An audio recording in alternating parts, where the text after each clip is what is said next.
Halo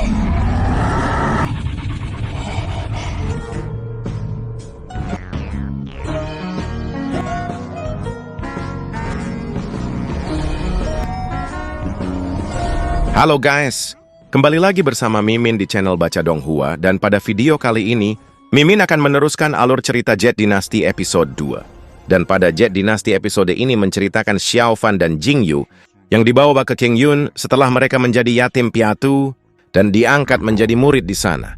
Dan seperti apa cerita selengkapnya, kita langsung saja masuk ke alur ceritanya.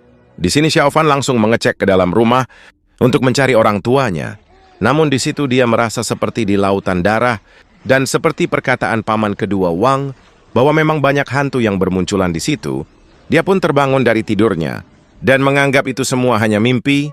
Lalu Xiao Fan pergi keluar untuk mencari orang tuanya, namun desa masih terlihat sangat sepi.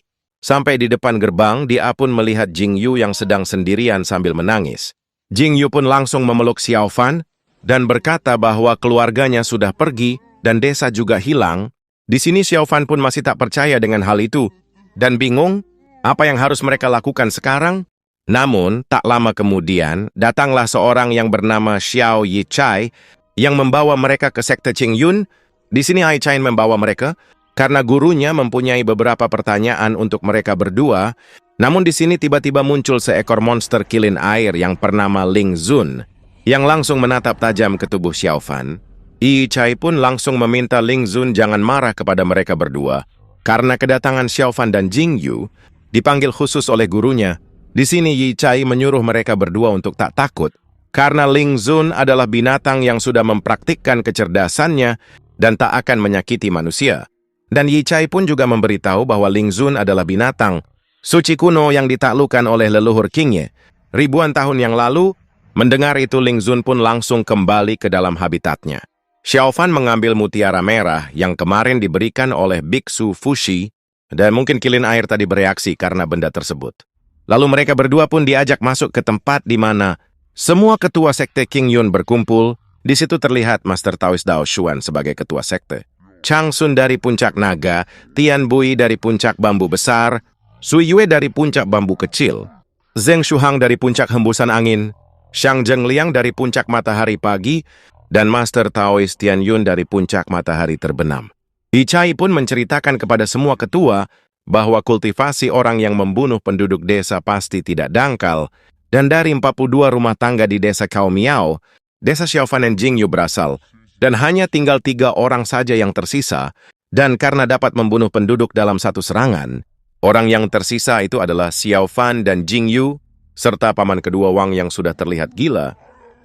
Lalu Chang Sun langsung menyuruh Yi Chai membawa 2 orang yang tersisa, yaitu Xiao Fan dan Jing Yu. Setelah masuk, di sini Jing Yu meminta agar sekte King Yun mencari tahu kebenaran orang yang membantai para penduduk desa.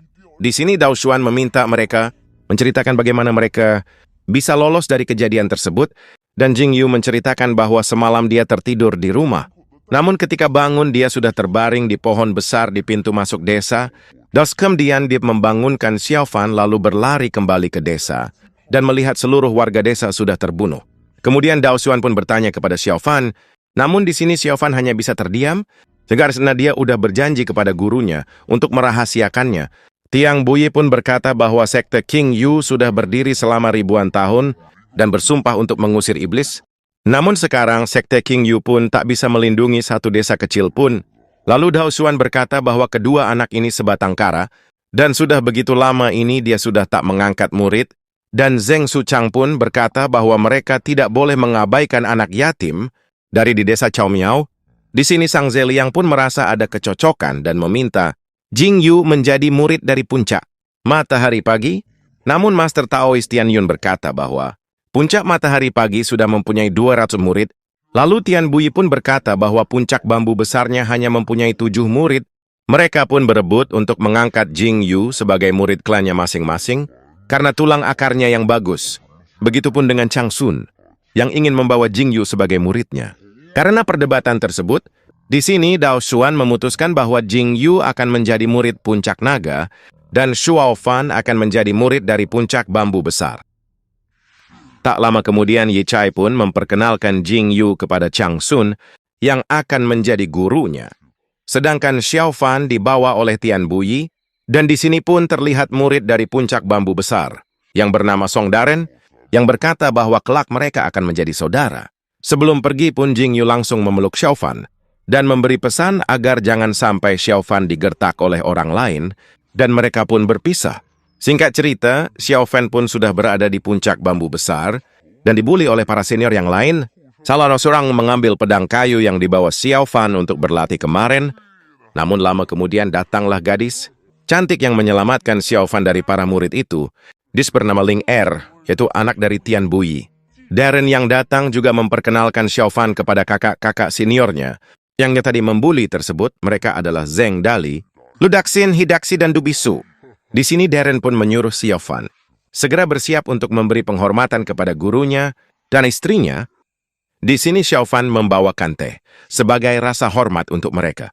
Namun di sini Tian Buyi yang meminumnya sedikit kecewa karena dia sebenarnya menginginkan Jing Yu sebagai muridnya.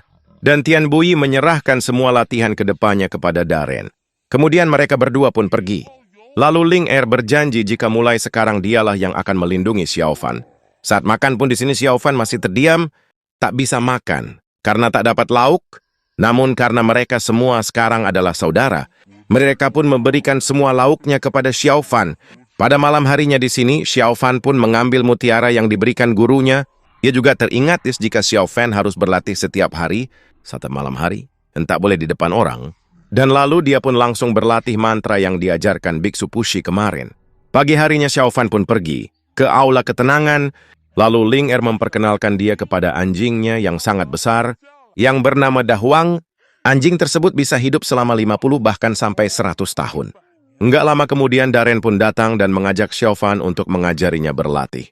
Di sini Daren mengajaknya ke hutan bambu, karena aturan di puncak bambu besar adalah bahwa murid yang baru bergabung harus menebang bambu setiap hari selama 3 tahun. Namun karena Xiao Fan masih terlalu muda, Daren pun menyuruh dia memotong 1 bambu saja setiap hari. Terlihat Ling Er pun langsung pamer kemampuannya menebang bambu, dan saat giliran Xiao Fan, Daren pun menyuruh Xiao Fan menebang bambu yang begitu kecil. Namun saat memotong rambut tersebut, malah terpental ke muka Xiao Fan. Daren pun memberitahu bahwa itu adalah bambu simpul hitam yang batangnya sangat keras, yang sangat cocok untuk murid pemula dan untuk melatih pondasi mereka. Disinilah setiap hari Xiao Fan berlatih, bahkan dia sempat bisa mengeluarkan kekuatan dari telapak tangannya.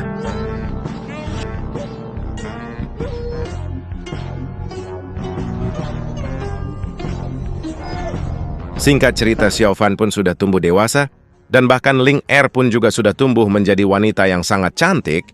Dan di sini Ling Er pun langsung mengajak Xiao Fan untuk kembali. Dan segitu dulu ya guys alur cerita Jade Dynasty episode 2 ini. Bagaimana perjuangan Xiao Fan untuk menjadi lebih kuat? Kita nantikan saja di Jade Dynasty episode berikutnya. Terima kasih dan sampai jumpa.